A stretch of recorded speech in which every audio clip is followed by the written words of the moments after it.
Good afternoon. My name is Larry Jackson, a cardiology fellow at Duke University Medical Center and a research fellow at the Duke Clinical Research Institute. Today I am here with my esteemed colleague, Dr. Michael Blazing, to discuss the IMPROVE IT trial, which will be presented as a late-breaking clinical session at the American Heart Association Scientific Sessions in Chicago. Dr. Blazing, welcome. Thank you, Larry. Dr. Blazing, can you talk about the original thinking behind the inception of the IMPROVE IT trial? Yeah, the original thinking behind the inception was that we had a drug that lowered LDL cholesterol. It lowered cholesterol as effectively as taking a statin from 10 milligrams to 80 milligrams. Now, that trial had been done called TNT. Right. So we knew that worked for actually lowering major cardiovascular events, but not death. So the key question is, if the LDL hypothesis was correct, and this drug actually lowers LDL just like a statin does, then the drug also, and with its LDL lowering, should be associated with major cardiovascular events. It did not have an outcomes trial. It needed an outcomes trial. So Merck and Schering-Plough at the time came to us and came to Timmy together and said, this is what we want to do, this is how we want to do it, and then we came to a consensus on the best trial to try and design based on the limitations we had and what we needed to do for the drug. Great. Now, I know you were involved in the baseline characteristics study published in 2010 in the American Heart Journal. Mm-hmm. With that being said, can you speak to the protocol and design of the IMPROVE IT trial? The design of the protocol the design of the trial itself is relatively straightforward. We decided to use an acute cohort of population, so individuals who went through an acute coronary syndrome and were stabilized within 10 days. Those individuals had to have an LDL cholesterol which was less than 125.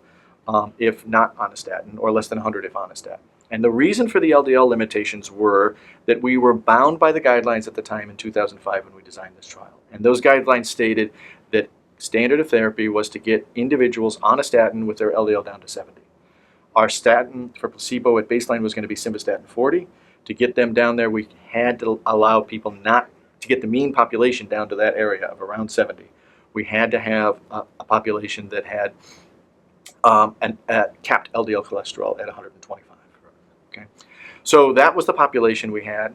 We enrolled the trial over a 4-year period, and then had an event-driven trial. So we had to wait until we accumulated just over 5,000 events. Once we accumulated that number of events, we could call the trial as end, and then close the trial. Now, we've all read certainly about some of the potential complications and negative associations with ezetimibe in the literature.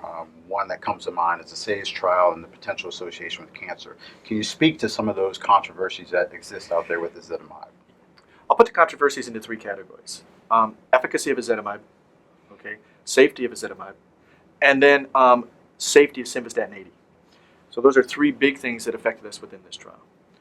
All were key components of what we were doing in the trial. The efficacy of ezetimibe was questioned in a study called ENHANCE that looked at carotid intimal hyperplasia.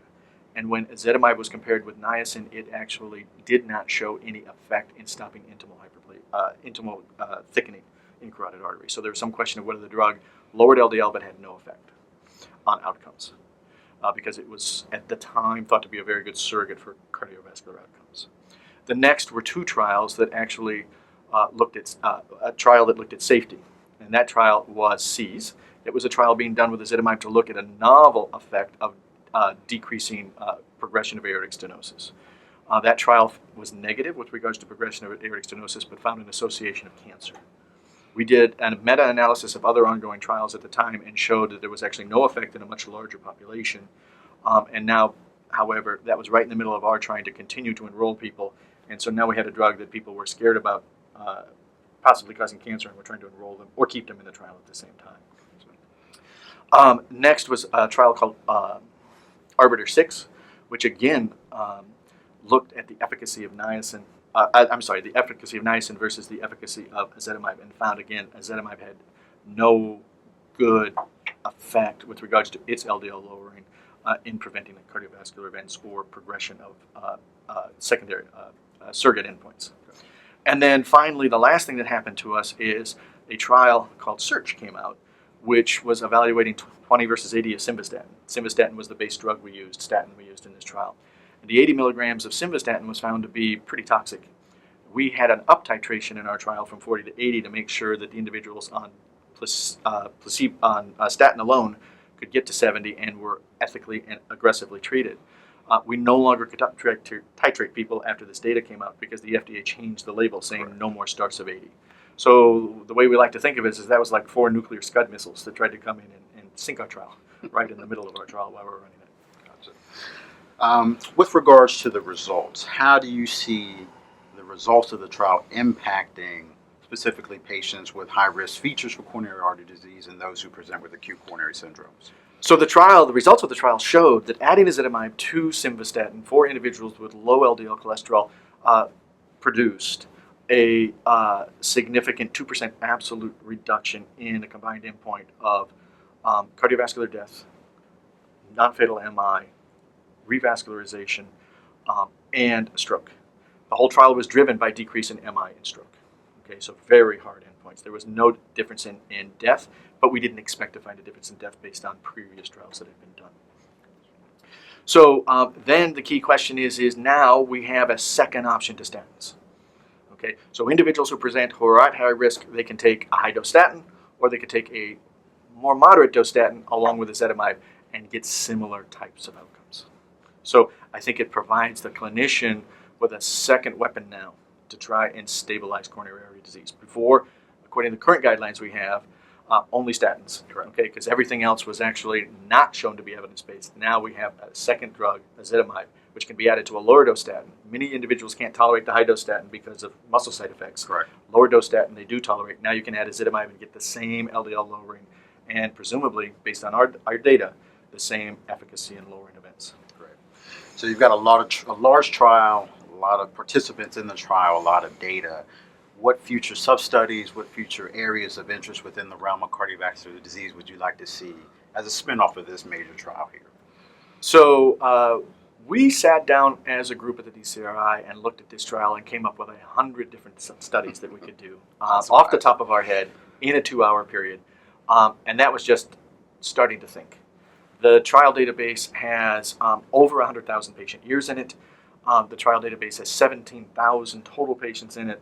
And will be the standard for looking at how to deliver cardiovascular, what happens with delivery of cardiovascular care in the last decade, okay, and how things can be modified for that. With regards to myself, what I would really like to see, the 3 things I think are going to be very, very interesting are what's the cost analysis going to be? What's the cost benefit here of using ezetimibe, especially since the drug will come off patent in 2 years, okay? Second will be muscle-related side effects. We have a huge cohort of patients who were statin naive who came into this trial, who got randomized to simvastatin or simvastatin plus ezetimibe.